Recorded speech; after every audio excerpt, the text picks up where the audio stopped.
Olha, o mundo hoje parece um enorme tabuleiro de xadrez, só que com várias partidas acontecendo ao mesmo tempo. E em cada canto desse tabuleiro tem uma jogada crítica sendo feita, uma peça se movendo que pode mudar tudo. A questão é que o jogo está ficando cada vez mais rápido e, sinceramente, bem mais perigoso. E é essa a grande pergunta que fica no ar, né? O que acontece quando a panela de pressão começa a apitar em 4 lugares diferentes de uma vez? É isso que a gente vai investigar agora. Vamos passar por 4 regiões que estão, literalmente, no limite, para entender como essas crises se conectam e o que isso pode significar para o futuro. Beleza, nosso primeiro ponto de parada é aqui mesmo, na América do Sul. O presidente Lula está fazendo uma série de movimentos no cenário internacional que, olha, tá todo mundo de olho. Ele está tentando equilibrar o Brasil entre novas amizades e velhas potências. É uma dança bem delicada. E essa dança é fascinante, porque de um lado a gente vê o Lula viajando para a Ásia, fortalecendo os laços com a Indonésia. O objetivo é claro: arrumar novos parceiros, vender mais produtos brasileiros, como carne e aviões da Embraer, e não ficar tão dependente da China. Mas ao mesmo tempo, e bem às vésperas de um encontro super importante com Trump, ele vai lá e critica publicamente os Estados Unidos, fala em diminuir o poder do dólar. É um jogo de equilíbrio arriscadíssimo, uma tentativa de colocar o Brasil numa posição de liderança global. Agora a gente sai dessa dança diplomática e entra direto num campo de batalha econômico. A coisa esquentou e muito entre Estados Unidos e a Rússia. E Washington resolveu usar sua principal arma, o poder financeiro, para tentar sufocar a economia russa. E olha, não estamos falando de qualquer sanção, não. São as primeiras grandes sanções do novo governo Trump, e elas foram direto na jugular da economia russa, as gigantes do petróleo, Rosneft e Lukoil. Isso quer dizer que qualquer ativo delas em solo americano pode ser congelado, e nenhuma empresa dos Estados Unidos pode fazer negócio com elas. A pressão é tão forte que até aliados da Rússia, como a Índia e a China, já estão sendo avisados que podem sofrer as consequências se continuarem negociando. E a resposta da Rússia? Bom, ela veio rápido e veio com tudo. Dmitry Medvedev, que é uma figura importantíssima lá e conhecido por não ter papas na língua, foi taxativo. Ele diz que isso é um ato de guerra e que, a partir de agora, os Estados Unidos são considerados inimigos.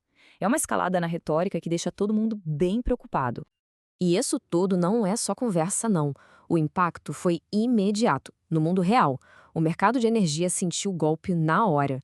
E o preço do petróleo Brent disparou mais de 5%. É aquele lembrete de que uma briga entre potências lá longe acaba afetando o preço da gasolina aqui na bomba. Só que a resposta de Moscou não ficou só nas palavras. Se foi coincidência ou não, a gente não sabe. Mas no exato momento em que as sanções eram anunciadas, a Rússia resolveu fazer uma bela de uma demonstração do seu poder militar. Pois é, Putin respondeu mostrando os dentes. Ele supervisionou pessoalmente testes de mísseis balísticos, daqueles que podem carregar ogivas nucleares e alguns com alcance suficiente para chegar até os Estados Unidos. O recado não poderia ser mais claro, né? Se apertarem a gente na economia, a resposta pode vir no campo militar. Agora, vamos pular para o Caribe, onde o clima também está bem pesado. Na Venezuela, a movimentação de tropas de elite e um discurso cada vez mais duro estão deixando a região inteira em estado de alerta máximo. Recentemente, uma unidade militar americana bem específica foi vista perto da Venezuela, os Night Stalkers. Para quem não conhece, essa é a super elite da aviação do exército americano. São os caras que pilotaram os helicópteros na missão que capturou Bin Laden. Basicamente, são os pilotos de Fórmula 1 do mundo militar. A presença deles ali de forma tão visível acende um sinal de alerta de que algo muito sério pode estar sendo planejado. Do outro lado, a resposta do presidente Maduro foi um desafio direto. Ele mandou um recado de que qualquer tentativa de invasão vai encontrar uma resistência pesada, dizendo que tem à disposição nada menos que 5.000 mísseis antiaéreos portáteis de fabricação russa prontinhos para serem usados. Então, o que a gente tem é um impasse super perigoso. De um lado, uma força de elite capaz de ataques rápidos e precisos. Do outro, uma promessa de uma verdadeira chuva de mísseis, que pode transformar o céu num inferno para qualquer helicóptero ou avião voando baixo.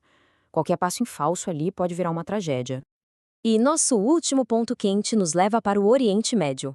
Lá, uma votação no Parlamento de Israel sobre a anexação da Cisjordânia provocou um verdadeiro terremoto diplomático. Uma decisão que pode colocar por terra alianças construídas com muito esforço ao longo de anos. A situação é a seguinte: O parlamento de Israel aprovou, mas assim, por um fio, por um voto de diferença, a primeira de 4 votações de uma lei para anexar a Cisjordânia.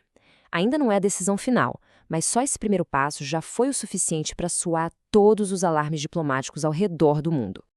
E as reações foram, para dizer o mínimo, bombásticas. Dê uma olhada na tabela. Não estamos falando de países pequenos. Os Estados Unidos, o maior e mais antigo aliado de Israel, disseram com todas as letras que podem retirar o apoio.